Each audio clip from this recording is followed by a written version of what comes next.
Jorge, why did you run away? I wanted to take Gilbert back to his family. He's homesick. Oh, so that's what this whole thing has been about. You're homesick. I'm not. Dude, why didn't you just tell us the truth? Because I was embarrassed. I didn't want you to think I was wimpy. Have you met Ravi? He's scared of shrimp. So, that was a scene from Season 1, Episode 11 of Bunk'd, entitled There's No Place Like Camp, in which Jorge gets homesick and is scared to tell anyone. I was watching this because I was feeling nostalgic about my childhood. And if you give me 4 minutes, I promise I can tell you how this ties into the War of the Polish Succession and the French Revolution. Let me explain. Nostalgia is a very powerful thing. It comes from the Greek nostos, which means a longing to return home. In fact, one of the earliest nostalgists, or one who experiences nostalgia, was Homer's Odysseus from the Odyssey, who depended on his memories of home and family to get himself through the tragedies of the war.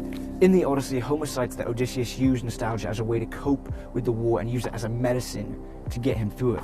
Despite this, however, fast forward to the 17th century and Swiss doctor Johannes Hofer coined the term nostalgia in 1688 and described it as a neurological disease of a more demonic cause. This might seem like a wild jump from the feeling that Odysseus had, but the earliest identified cases were in people just like Odysseus, soldiers. Apparently during this time, Swiss soldiers would be filled with nostalgia and homesickness after hearing the traditional milking song from their homeland. But apparently this sickness existed long before that, because during the 30 Years' War, at least 6 Spanish soldiers were discharged because they were suffering from el mal de corazón, or the heartache. However, a concrete description of the sickness has never been formed. In regards to the Swiss soldiers, their symptoms varied. Some were mild, where they just had a fever or stomach aches, while others were more severe, even leading to brain inflammation and a cardiac arrest. Not only that, but nostalgia has never had a clear cause either.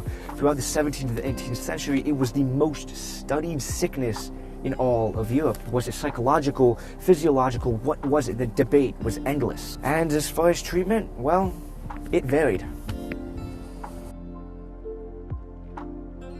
American soldiers in the Civil War who had it, over 5,000 of them, were bullied and ashamed. Despite that, however, a lot of them were just suffering from exhaustion and PTSD, which was often lumped in with nostalgia, which really didn't help the cause. And if you went across the sea to Europe just a few decades earlier, things weren't much better. During the War of the Polish Succession during the 1700s, one Russian war general was known to bury his men alive who suffered from it to discourage his other men from getting it. And during the French Revolution, a physician by the name of Jourdan Lecointe would prescribe pain and terror, which they called la maladie de Juify. So thank goodness our friend Jorge wasn't alive during this time, so he would never have made it. However, things started to look up during the 1900s as nostalgia, being this shameful disorder, slowly dissipated, and it became more known with the definition we know today as that of a bittersweet emotion. Even better though, researchers like Clay Routledge have looked into the various health benefits of nostalgia, and after years and years of research, in the early 2000s, his findings seemed to come full circle with Homer's Odysseus.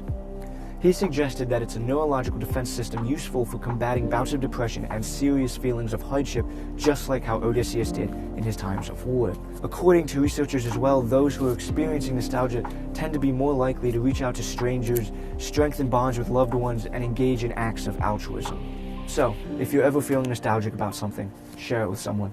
It might help them smile. My name is Kola Lane, and this has been the nostalgia of nostalgia.